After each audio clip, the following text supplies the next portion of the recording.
So at the beginning of the movie, Arthur's not too keen on the idea of becoming king of Atlantis.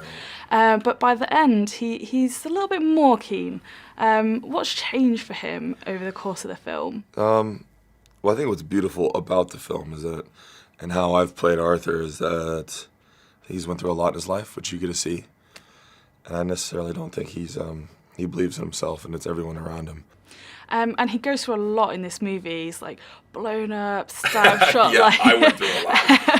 It's pretty brutal. It is. And obviously, Atlantans they come across as really powerful in the movie as a whole. But does he have more powers than just the average Atlantan? I think the Atlanteans are. I mean, each Atlantean has their own power, but I think that's what makes Arthur, why he's so amazing, because he does bridge the two worlds. It's because he is a land. You know, he is you know, half human, half Atlantean. So I think that's what makes him special. Yeah. Obviously, what makes him even more special is the King's Trident, which he's the rightful ruler. And do you have a favourite one-liner of Aquaman's from the movie? Oh, There's some great ones. How about what's your favorite one? Because I haven't seen it yet, so I'm trying to think of what's. All I know is what's from the trailer. My favourite one is when he breaks into the ship at the beginning and says, "Permission to come aboard." Is that your favorite? I love it. Awesome.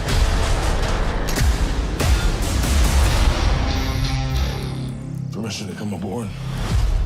So, Mera's kind of the driving force behind this movie, in my opinion. She's the one that's kind of pushing Arthur to be more than he is and coming up with the plans.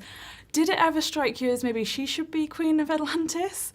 Well, our movie is set up and to kind of be vague about the actual position because she's coming into power. She's coming into the throne. She's princess, and as we know, her marriage to King Orm will establish that I guess position. But because Atlantis functions in a very almost, it's in this like kind of archaic monarchical way. We have yet to see her come into that position, but more importantly, she's a powerful person. She's a powerful individual, princess or queen, whatever. It doesn't matter. She's a badass superhero in her own right, and I love that she's a warrior. And I was just going to say, she kicks ass in this movie. Yeah, she does. Like, the fight scenes are incredible. Yeah. I love that this movie Aquaman doesn't just I'm so sick of the movies just letting the guys have all the fun. This movie doesn't do that. Yeah, definitely not. Yeah. And do you think, having proven, she's a superhero in her own right in this film, there's maybe chance for her to join the Justice League in the future or, be part of the extended DC universe a bit more? Well, this is a little bit of a reverse spoiler alert, but I was in Justice League. But it was just a tiny intro. It just introed my character. And you know what I love is that, they're two different filmmakers. So James Wan's vision of Aquaman, which is a world story we haven't seen, but a world we haven't seen before. It hasn't been established. Whereas Zack Snyder had his own approach to these characters and to his take on the DC universe. And I was lucky to be introduced that way and really happy that James Wan really was allowed to carry out his vision of it. Absolutely. And just a little fun question. Do you have a favourite one-liner from the movie? Because it's packed chock of great ones. It is. It's so funny because on the day when we shot it, I was close by because we didn't really, another spoiler alert, I didn't jump out of an actual plane. Oh, I know. But because after the jump, I'm really close by, laying on mattress basically, or mattress pads. And so I can hear him, and I moved out of the way, and, we have to, roll out of the way because I'm preparing for him to also follow as he jumps out after me.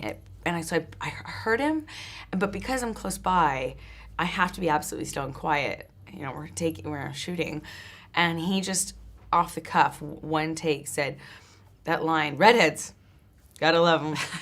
And I just burst out laughing. I mean, they might have had to audio loop that to cut out my laughter. I just cracked up. I lost it. What are you doing? Wait. She never parachute. Redheads, you gotta love them.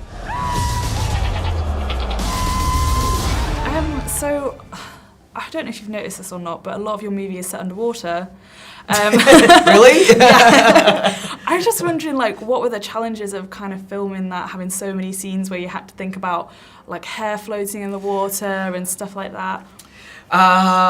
It took a lot of planning. It took a lot of research and development very early on to sort of understand what things would look like underwater.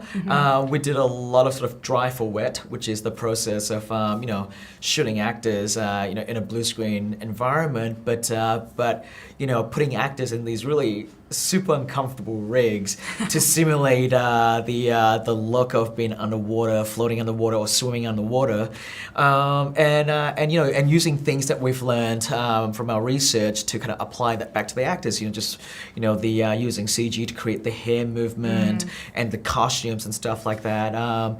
It was very technically challenging. And did you have any like moments on set where it didn't quite go to plan, or?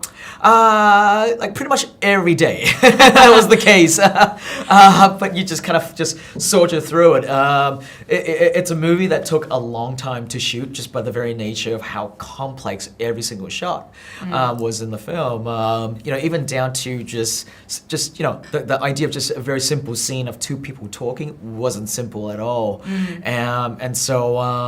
So it just took a lot of time, and then we just needed to factor into it when we were scheduling the film.